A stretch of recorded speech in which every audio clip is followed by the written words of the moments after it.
آخر میں ڈاکٹر صاحب آپ ماشاءاللہ بڑے خوش قسمت ہیں کہ آپ کو اللہ تعالیٰ نے موقع دیا کہ آپ روضہ رسول صلی اللہ علیہ وآلہ وسلم میں آپ اندر گئے. جی اس کی بڑی ہمارے ممبرز نے کہا ہے کہ آپ سے وہ سارا واقعہ جو ہے ڈیٹیل میں اگر آپ سنائیں تو آپ کی بڑی مہربانی ہوگی. اچھا، یہ ہوا یہ تھا کہ میں نے جب کوئی مسلسل غالباً شاید 33 گھنٹے کی ٹرانسمیشن میں کر پایا تھا. میں ریکارڈ بنانا چاہ رہا تھا اور وہ گنیز والے بھی آئے ہوئے تھے. Guinness book of world record میں 41 گھنٹے کی ٹرانسمیشن کا تھا تو 33 پہ کر چکا تھا. اور میں شاید مزید کرتا لیکن امجد صابری شہید ہو گئے تھے تو ہم نے وہ ٹرانسمیشن ٹوٹ گئی تھی ہماری. اس زمانے میں کیونکہ مسلسل میں کر رہا تھا تو میں نے پورا واقعہ بتایا تھا. لیکن پھر بھی آپ کا چونکہ سوال ہے اصل ہوا یہ تھا کہ میں شوکت عزیز صاحب کے وفد میں شامل تھا اور ہم لوگ یمن گئے تھے. یمن سے ہمیں سعودی عرب جانا تھا. تو یمن میں وہاں پر جب میں نے یمن کی قومی اسمبلی کے اسپیکر کو قصید بردہ شریف سنایا تو وہ بہت خوش ہوئے. انہوں نے مجھے خنجر، تو وہاں خنجر وہ لوگ ایک نشانی کے طور پہ اڑس کے رکھتے ہیں اپنے ساتھ، تو انہوں نے اپنا خنجر وہ مجھے دیا.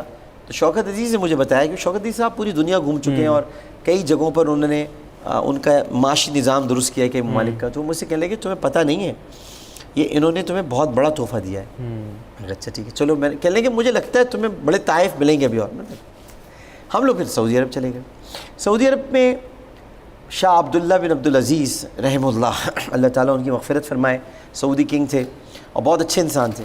میں پرسنلی ملا ہوں تو میں جانتا ہوں. اسی طرح شہزادہ سلطان، دونوں سے میری ملاقات ہے. تو ہم ان کے پاس گئے تو ان کا بڑا فارم ہاؤس ہے. اچھا، اس فارم ہاؤس میں یا تو مشرف صاحب جاتے تھے یا شوکت عزیز، یہ ان کی پرسنل دوستی تھی. تو فارم ہاؤس تو شوکت عزیز صاحب مجھے بھی لے گئے ساتھ، ایک دو منسٹر اور تھے. تو وہاں پر بہت دور دور بیٹھے ہوتے ہیں لوگ، بادشاہ بہت دور ہوتا ہے اور بہت دور سیٹنگ ہوتی ہے.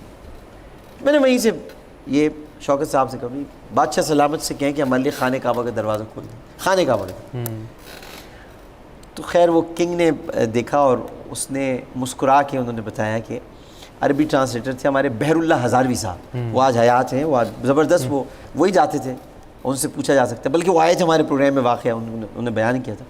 انہوں نے کہا حج کا موقع ہے اور 11 دن بعد حج ہے، تو اس وقت خانہ کعبہ کا دروازہ تو نہیں کھل سکتا، رش بہت ہے. تو انشاءاللہ تمہارے لیے بعد میں، یہ مجھے انہوں نے پیغام، جو تم عاشق لگتے ہو، یہ لفظ بولا عاشق. لوگ کہتے ہیں اہل عرب عشق کو نہیں جانتے. اور بھائی عشق تو کیا ہی اہل عرب نے. مجنون نے کہاں کیا تھا عشق؟ مجنون کون ہے؟ قیس کون تھا جس نے لیلا سے کیا تھا؟ تو عشق تو کرتے ہی اہل عرب ہیں. تو انہوں نے مجھے کبھی تم عاشق لگتے ہو تو بعد میں کبھی کھول دیں گے. اب میں بڑا دل میرا محسوس کے رہ گیا.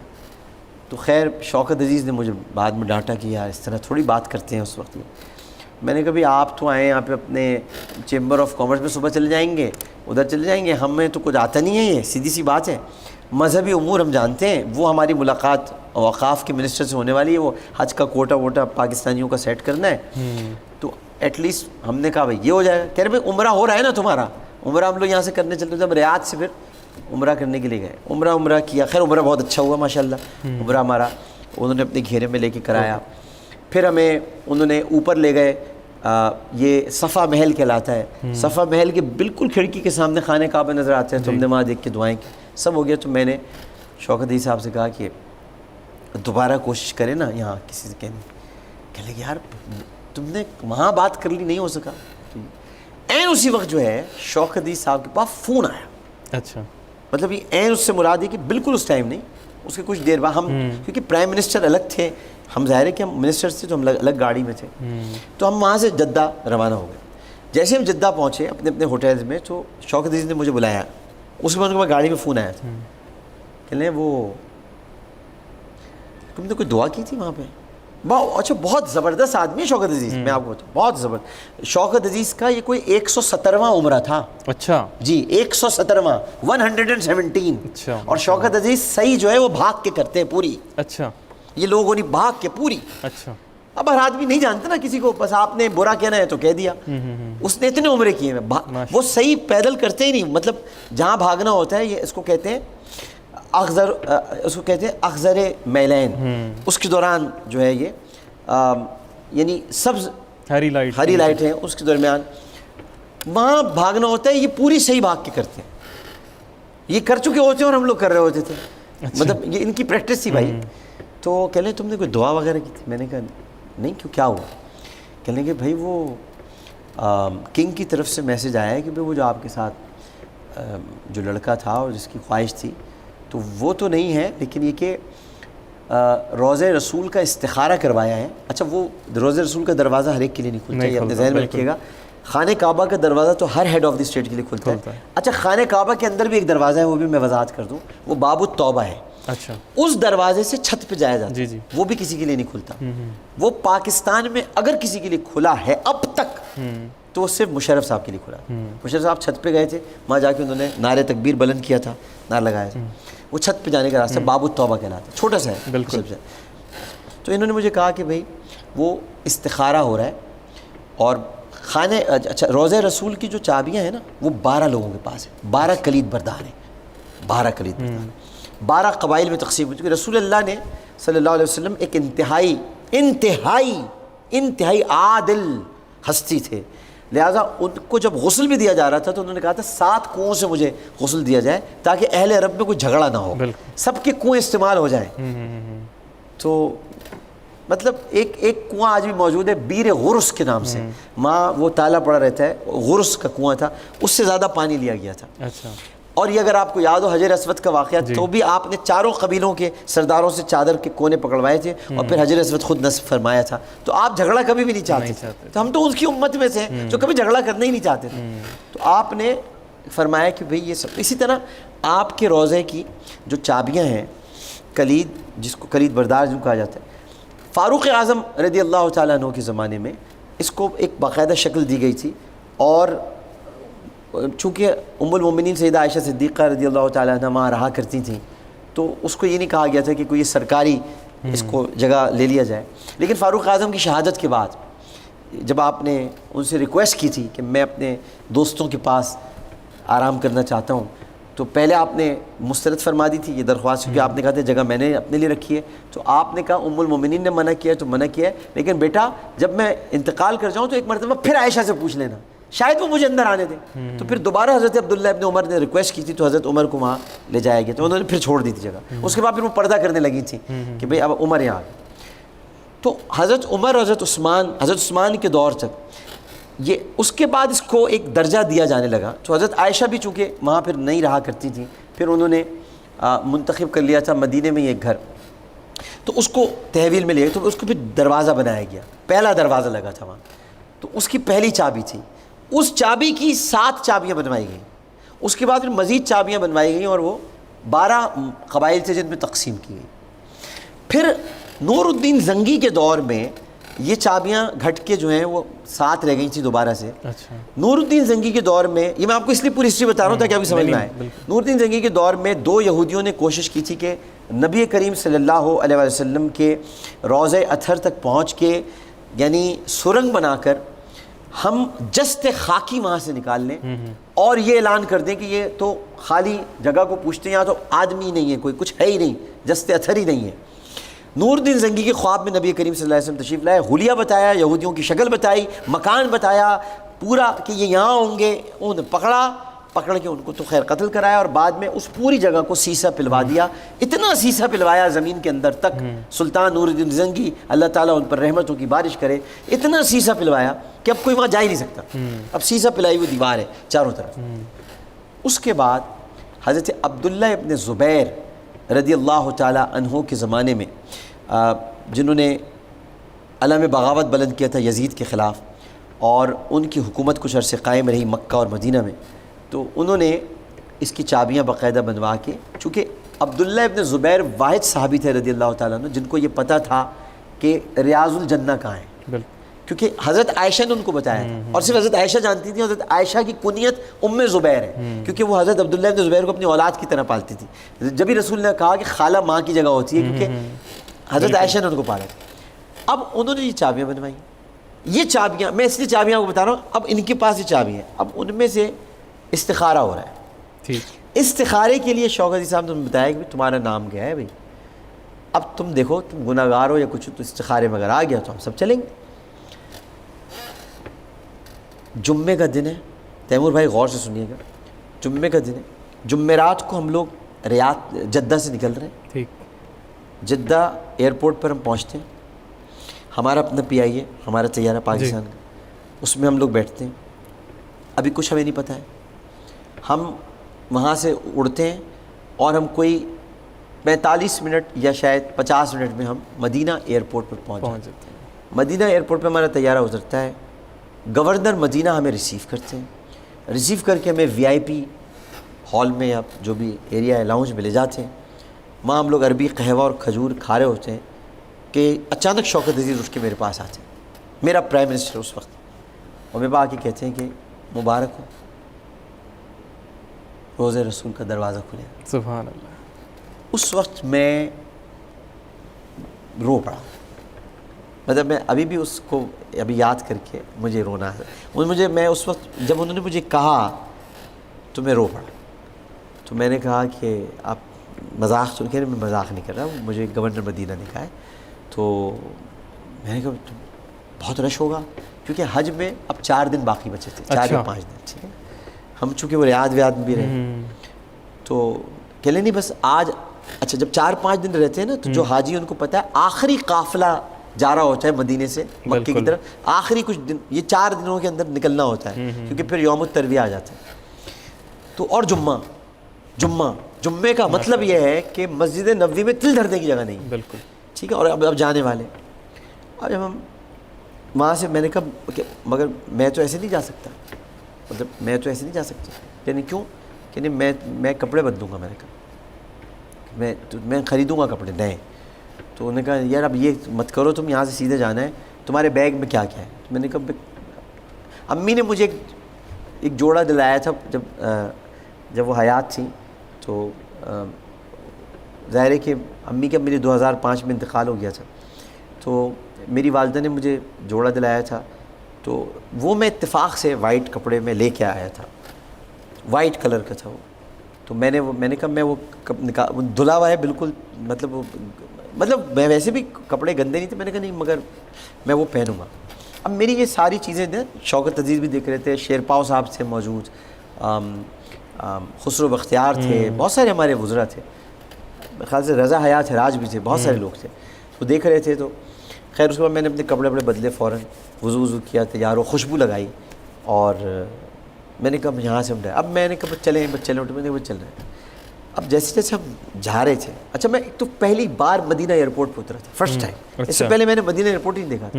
تو مدینہ ایئرپورٹ پہ اترا تھا, اور اس کے بعد ہم, اچھا مدینہ ایئرپورٹ سے مسجد نبوی 15 سے 16 منٹ کا راستہ ہے. ٹھیک, جیسے ہی مسجد نبوی پہنچی تو ہماری گاڑیاں اندر کی طرف چلنے, میں نے گاڑیاں اندر داخل ہو گئی جنت البقیع کی طرف سے. اچھا ٹھیک ہے. جیسے داخل ہونے لگی تو پرائم منسٹر کی گاڑی آگے بڑھ گئی. ہم جس گاڑی میں تھے, میں نے اپنی رکوا لی گاڑی. تو انہوں نے کہا کیوں؟ میں نے کہا نہیں روکیں, گاڑی نہیں اندر لے کے جائیں. ٹھیک ہے نہیں وہ اندر تک تو جانے میں نہیں روک دیں, آ رہے ہیں. میرے ساتھ 3-4 منسٹر اور تھے اس گاڑی میں. خیر میں اتر, ہم لوگ پیدل آئے تھے. تو شوکت صاحب ہمارے انتظار کر رہے تھے وہاں. تو خیر وہ آئے, وہاں اندر گئے. تو انہوں نے کہا بس اندر چلتے ہیں, انتظار کرتے. خیر انہوں نے مجھے تھوڑا سا کہا کہ ایسے نہیں کرتے ہیں, ڈانٹا واٹا. انہوں نے کہ بھائی, میں نے کہا نہیں آپ جا سکتے, ہم گاڑی نہیں لے کے جا سکتے اندر. ٹھیک ہے نا, تھوڑا دور ہی رکنا ہے. اترتے ہوئے گئے. اس کے بعد جیسے ہم لوگ اندر پہنچے تو وہ پاکستانی وہاں بہت نعرے لگانے شروع کر دیے, شوکت عزیز زندہ باد, پاکستان زندہ باد, پاکستان زندہ باد, بڑے نعرے لگائے پاکستان زندہ باد. یہ باہر کی بات ہے. اچھا باہر نعرے لگانے میں جو لوگ کہتے ہیں نا لا ترفعوا اصواتکم فوق صوت النبی, یہ اندر کی بات ہے, یعنی روضہ رسول کی جالیوں کے سامنے. یہ باہر کی بات میں ہوتا ہے, باہر کی. تو انہوں نے نعرے والے لگائے. اس کے بعد ہمیں وہ باب جبرائیل سے اندر, باب جبرائیل سے آپ جائیں, یوں سمجھ لیں یہ رہا باب جبرائیل جی, اور یہاں سے آپ کو یہاں مڑنا ہوتا ہے. بالکل. تو یہاں ریڈ کلر کے کارپٹ بچھے, ٹھیک, یہاں آپ بیٹھ گئے, اور ادھر ہی جالیاں ہیں سبز رنگ کی.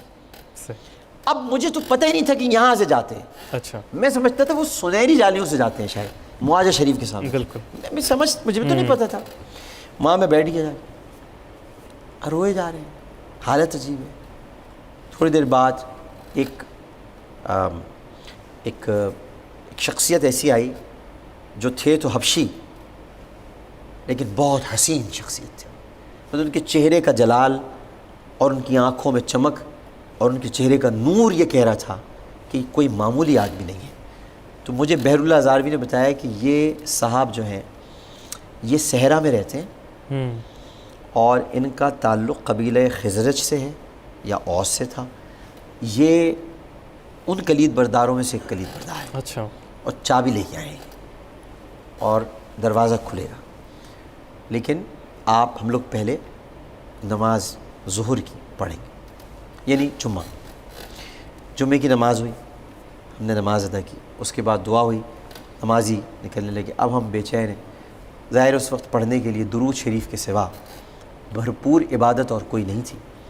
جتنے درود تھے, جتنے امی نے سکھائے تھے, جتنے بچپن میں پڑھے تھے, جتنے یاد تھے, وہ سارے درود ہم پڑھتے رہے اور بس انتظار کرتے رہے.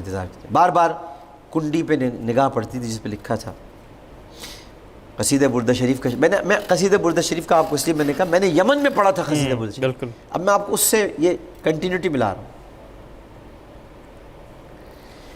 تو اس پہ لکھا تھا هو الحبیب الذی ترجى شفاعته لكل حول من الاحوال مقتحم. یہ قصیدہ بردہ شریف کے شعر میں یمن میں پڑھ چکا تھا اور یہی قصیدہ بردہ شریف کا شعر مجھے کنڈی پہ لکھا ہوا نظر آیا. تو وہ آئے, انہیں دروازہ کھول. اب جب دروازہ کھل گیا تو اب اندر جانے کی ہمت نہیں ہو رہی. میرے خیال ہے کہ پاؤں جو ہے وہ کئی من بھاری ہو گئے تھے. تو انہوں نے شوکت صاحب کا نام لیا, میرا نام لیا. میں استخارے میں, تو شوکت صاحب پرائم منسٹر سے پہلے اندر گئے, ان کے پیچھے میں گیا اور انہوں نے میرا ہاتھ تھام لیا تھا. اور اس آدمی کے چہرے کا رنگ بھی متغیر تھا, ہمارا بھی تھا. ہم کانپتے کانپتے آگے بڑھ رہے تھے. ہمیں اندر لے جانے والا بتا رہا تھا یہ فلاں زوجہ مطہرہ کا یہ گوشہ ہے, یہ فلاں زوجہ مطہرہ کا گوشہ ہے, یہ فلاں زوجہ مطہرہ کا گوشہ ہے. اور پھر ہم تھوڑا سا لیفٹ کو ٹرن ہوئے, پھر تھوڑا سا رائٹ کو ٹرن ہوئے, پھر تھوڑا سا لیفٹ آتا ہے اور پھر اس کے بعد رائٹ مڑتے ہیں. تو ایک تصویر جو بہت سارے لوگ لگاتے ہیں, جو کہ غلط لگاتے ہیں اور یہ کہتے ہیں کہ شاید یہ قبر رسول یا تربت رسول. ایک تو یہ قبر اور تربت کا لفظ استعمال نہیں کرنا چاہیے. امام مالک کہتے ہیں کہ جب بھی روضہ رسول پہ جاؤ, یہ قوم میں رسول کی زیارت کے لیے گیا تھا. قبر اور تربت ان کی ہوتی ہے جو مردہ ہوتی ہے, بالکل, جو زندہ ہوتے ہیں ان کی قبر نہیں ہوتی. تو وہاں پر تصویر شیئر کی جاتی ہے. وہ ایکچولی حضرت فاطمہ کا گھر ہے وہ. اچھا. اور وہ حضرت فاطمہ کی جہیز کا سامان ہے اور ان کے گھر کا سامان ہے. اس پہ جو امامہ رکھا ہوا ہے وہ مولا علی کا ہے. تو لوگ سمجھتے ہیں کہ یہ شاید یہ نہیں ہے, کیونکہ نبی کی تو آپ دیکھ ہی نہیں سکتے وہ مقام, کیونکہ ادھر سب جگہ پہ بند ہے, وہ دیوار ہے, اس پہ غلاف چڑھا ہوا ہے گرین کلر کا. ٹھیک ہے. تو وہ ہمیں اندر لے کے وہ موڑ کے اس نے جو صاحب تھے وہ آئے اور انہوں نے کھڑا کر دیا, کہا سلام پڑھو. عربی مسئلے کا انہوں نے کہا سلام. اب ہم نے سلام پڑھنا شروع کیا. اب میں نے آہستہ آہستہ ایک نعت پڑھنی شروع کی, میٹھا میٹھا ہے میرے محمد کا نام. بہت آہستہ آہستہ, بہت آہستہ, اتنی آہستہ کہ شاید میرے ہی کان سن سکتے تھے. شوکت عزیز میرے ساتھ آ گئے, وہ میرے ساتھ مل کے وہ نعت پڑھنے لگے. میں نے وہاں ایک معجزہ دیکھا اپنے نبی کا, اور وہ یہ دیکھا کہ بالکل ہمارے پیچھے معاجہ شریف تھا اور اتنا رش تھا کہ ہم وہاں دیکھ سکتے تھے نا جالیوں سے باہر. بالکل. رش اگر ہوتا ہے نا تیمور بھائی, خاموش رش بھی ہوتا ہے, تب بھی اس کی سرسراہٹ ہوتی ہے. میں قسم کھا کر کہتا ہوں اپنے رب کی عزت کی کہ وہ سرسراہٹ ہمیں اندر نہیں سنائی دے رہی تھی. سکون تھا اندر آ ہی نہیں رہی تھی آواز کہ باہر کچھ ہو. ایسا لگ رہا ہے کہ ٹی وی کی آواز کسی نے بند کی ہوئی اور باہر مجمع جا رہا ہے. بس یہ میں نے معجزہ دیکھا, اور مجھے قرآن کی اس آیت پر واثق یقین ہوا, یا ایھا الذین آمنوا لا ترفعوا اصواتکم فوق صوت النبی, کہ اپنی آوازوں کو نبی کی آواز سے بلند مت کرو. تو وہ اللہ نے خود ہی انتظام کر رکھا ہے, اگر کسی کی ہو بھی جائے گی تو وہ نہ آئے گی, نہیں اندر آئے گی, پہنچے گا بھی تو درود پہنچے گا. تو وہ ہم پڑھتے رہے اور بہت دیر تک پڑھتے رہے. اور پھر اس کے بعد وہاں پر ایک گوشہ ہے جو خالی تھا, اور میں نے چونکہ پڑھ رکھا تھا تو مجھے خالی گوشہ معلوم تھا کہ وہ خالی گوشہ نہیں ہے, یہاں حضرت عیسیٰ علیہ السلام کی قبر بنے گی. تو میں نے وہاں کھڑے ہو کے حضرت عیسیٰ علیہ السلام کی ممکنہ قبر کے سامنے یہ کہا کہ اے مسیح اللہ آپ نے آنا ہے رسول کے امتی کی حیثیت سے. تو مجھے تبا بادشاہ یاد آ رہا ہے اس وقت. تبا یمن کا ایک بادشاہ تھا اور اس نے گھر کی چابیاں اپنے غلام کو دے کر کہا تھا کہ میں نے محمد صلی اللہ علیہ وسلم کا زمانہ تو نہیں پایا اور مجھے لگتا نہیں کہ میں ان کا زمانہ پاؤں، لیکن اگر وہ تمہیں یا تمہاری نسل میں کبھی آ جائیں تو ان سے کہنا کہ تبا بادشاہ نے اپنی طرف سے ایک گھر ان کو دیا ہے، تو وہ آئیں تو اسی میں قیام کریں. اور تبا بادشاہ کی نسل در نسل ہوتے ہوئے وہ گھر حضرت ابو ایوب انصاری کے پاس آیا تھا. تو رسول اللہ نے حضرت ابو ایوب انصاری کے گھر میں قیام نہیں کیا تھا، وہ ان کا اپنا گھر تھا جو تبا بادشاہ ان کو دے کے گیا تھا. تو یہ غلط ہے کہ وہ حضرت ابو ایوب انصاری کا گھر تھا، وہ رسول کا ہی گھر تھا. تو وہاں میں نے کہا کہ میں تبا بادشاہ کی طرح آپ سے ریکویسٹ کرتا ہوں، درخواست کرتا ہوں، میں نے آپ کا زمانہ نہیں پانا، لہٰذا میں چونکہ آپ کی اس ممکنہ مقام کو قبر سمجھتا ہوں تو آپ میری اس رسول سے سفارش ضرور کر دیجیے گا اور یہ سفارش کر دیجیے گا کہ میں بخش دیا جاؤں. یہ میں نے حضرت عیسیٰ کو مخاطب کر کے پھر میں نے سیدنا فاروق اعظم اور سیدنا ابو بکر صدیق رضی اللہ تعالیٰ عنہ کو مخاطب کر کے، غلطیاں انسان سے ہوتی ہیں، میں نے کہا کہ فاروق اعظم یا حضرت ابو بکر سے اگر آپ کی شان میں کبھی مجھ سے کوئی غلطی گستاخی ہو تو آپ تو معاف کرنے والے لوگوں میں سے، تو مجھے ضرور معاف کر دیجیے گا. وہ مجھے یقین ہے کہ آپ مجھے معاف کر دیں گے. تو ایک دل کو اس وقت اطمینان ہوا اور ایسے آواز آئی کہ جاؤ مجھے تمہیں معاف کیا، تم ہمارے اپنے ہو. تو ادھر سلام پیش کیا، پھر رسول اللہ کے پاس آ کے بہت دیر تک بہت سلام، بہت کافی روتا رہا میں بہت دیر تک. اب اس بات پر روتا رہا کہ مجھ میں ایسی کیا خاص بات ہے کہ میں اندر آ گیا. اس بات پہ میں بہت رویا. تو میں جب بہت رو رہا تھا یا مجھے بہت رونا آ رہا تھا اس وقت، تو وہ آدمی جو آیا تھا خزرج کا، اس نے مجھے گلے سے لگایا، اس نے کہا کہ تم عاشق ہو. اس نے کہا ہاذا عاشق. اس نے مجھے کہا، اچھا اس نے اس کو کہا بہر ہزاروی صاحب. تو بہت دیر تک بس یہ رونا چلتا رہا. اس کے بعد پھر میں نے اپنے وہ جو کپڑے تھے نا اس میں نے لوٹ لگا لی اس میں. اچھا میں نے کہا اس کی ساری مٹی لگ جائے، کیونکہ وہاں صفائی اس لیے نہیں ہوتی کہ وہاں صفائی کی ضرورت نہیں، وہ خود ہی صفائی رہتی ہے، فرشتے کرتے ہیں وہاں صفائی. تو وہ کپڑے، وہ موزے، کیونکہ میں ننگے پیر نہیں گیا تھا وہاں، اچھا میرے ہاتھ صرف ننگے تھے، باقی میں نے ہر چیز ڈھانکی ہوئی تھی اپنی. میں نہیں سمجھتا تھا میری کوئی اسکل اس قابل ہے کہ وہ اس جگہ جا سکے. تو وہ موزے، وہ کپڑے، وہ مٹی، وہ سب آج میرے پاس محفوظ ہے، رکھی ہے. میں نے وصیت بھی کی ہوئی ہے کہ میں جب مر جاؤں تو میرے کفن کے ساتھ یہ چیزیں رکھ دیں. اور بھی میرے پاس چیزیں ہیں، کچھ نبی کریم صاحب کی زلفیں ہیں، منہ مبارک ہے، تو یہ رکھ دیں میرے ساتھ. تو اس کے بعد ہمارے 45 منٹ ہمیں دیے گئے تھے. ہماری عشق دیکھ کر اس نے ٹائم ہمارا بڑھا دیا. ہمارے شوکت صاحب پھر ایک ایک کر کے سب جاتے رہے، پھر میں اور شوکت صاحب رہ گئے تھے. پھر شوکت صاحب نے میرا بازو دبایا اور کہا چلو. کیا سب چلو، مطلب ان سے بھی برداشت نہیں ہوا. سچی بات، میں کیوں جھوٹ بولوں؟ اس مقام پہ تو ریاکاری تو چل ہی نہیں سکتی. یہ سب لکھا جا رہا ہے، یہ تو لکھ رہے ہیں جو یہاں بیٹھے ہوئے، یہ دونوں تو جو بیٹھے ہوئے. پرائیویسی نہیں ہے انسان کی، انسان کی کوئی پرائیویسی، انسان سمجھتا ہے پرائیویسی اس کی کوئی نہیں. 2 فرشتے اس کے ساتھ ہر وقت ہیں اور اللہ اسے دیکھ رہا ہے، پرائیویسی ہے ہی نہیں. بالکل. تو انہوں نے میرا ہاتھ دبایا، نکلا، میں جا ہی نہیں رہا تھا باہر واپس. تو خیر میں نکلا باہر نکل کے میں تیمور بھائی گھنٹوں تک روتا رہا. پھر یہاں تک کہ عصر کی اذان ہو گئی. اور اس کے بعد پھر وہاں پر مسجد نبوی میں ہمیں چونکہ نکلنا تھا اور عصر کچھ دیر بعد کھڑی ہوتی ہے، تو انہوں نے ہم سے کہا کہ آپ میں کوئی ہے جو نماز قائم کرا دے. تو آپ لوگ، تو میں نے قصر، مطلب یہ عصر کی جو قصر ہے، ظاہر 4 رکعت ہوتی ہیں تو 2 رکعت، تو اس کی امامت میں نے وہاں کرائی تھی. مسجد نبوی میں نے نماز پڑھائی تھی. اس کے بعد ہم سب لوگ چلے گئے تھے. تو بس یہ ایک حضوری تھی، ایک حاضری تھی. اور مطلب یہ کہ یہ ایک ناقابل فرام، مطلب مجھے اب دنیا میں کوئی عہدہ یا کوئی مقام کی تمنا نہیں رہی.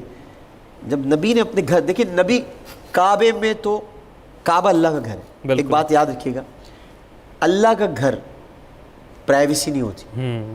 اللہ کا مطلب یہ ہے کہ وہ گناہگار کو بھی بلا کے توبہ کا دروازہ اس پہ کھول سکتا ہے، مشرک کو بھی بلا کے اس کو ایمان کی دولت سے مالا مال کر سکتا ہے. اور کسی کافر کو بھی بلا کے اللہ تعالیٰ اپنے دربار. لیکن رسول کا گھر پرائیویٹ جگہ ہے, نبی کا گھر وہ مقام ہے. کعبہ تو ناپاک تھا اس لحاظ سے, میں ناپاک نہیں کہہ رہا, ناپاک اس لحاظ سے تھا وہاں بت تھے تو رسول نے سارے بت توڑ دیے.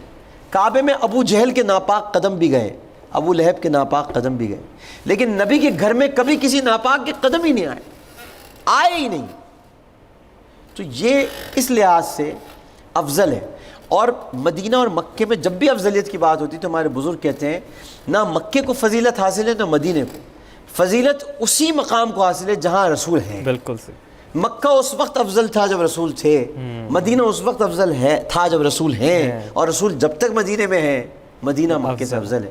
لا اقسم بہذا البلد انت حلنی بہذا البلد. اللہ تعالیٰ نے اس جگہ کی قسم کھائی ہے جہاں رسول چلا پھرتے, تو وہ مکی کی قسم کھائی. تو اس لیے میں یہ کہتا ہوں کہ نبی کا گھر جو ہے نا وہ ہر ایک کے لیے نہیں کھل سکتا. بالکل سے. اس کے لیے, اور پھر وہ نبی کا گھر بھی نہیں تھا, ٹیکنیکلی وہ حضرت عائشہ کا گھر تھا.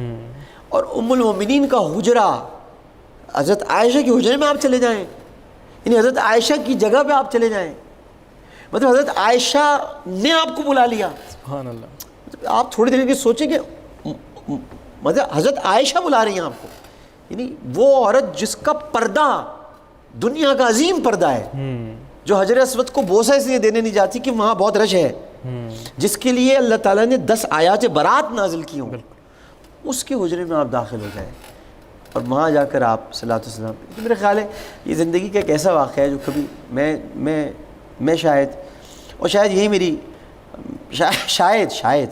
شاید میرے گناہوں میں کمی کا سبب, میں بخشش کی تو بات نہیں کرتا کیونکہ اللہ تعالیٰ نے مومن کو امید اور خوف کے درمیان رہنے کو کہا ہے. تو میں یہ نہیں کہوں گا کبھی کہ میری بخشش ہو جائے گی, امید رکھوں گا کہ اللہ میری بخشش کر دے گا, اور خوف یہ رکھوں گا کہ اللہ تعالیٰ میری بخشش نہیں کرے گا.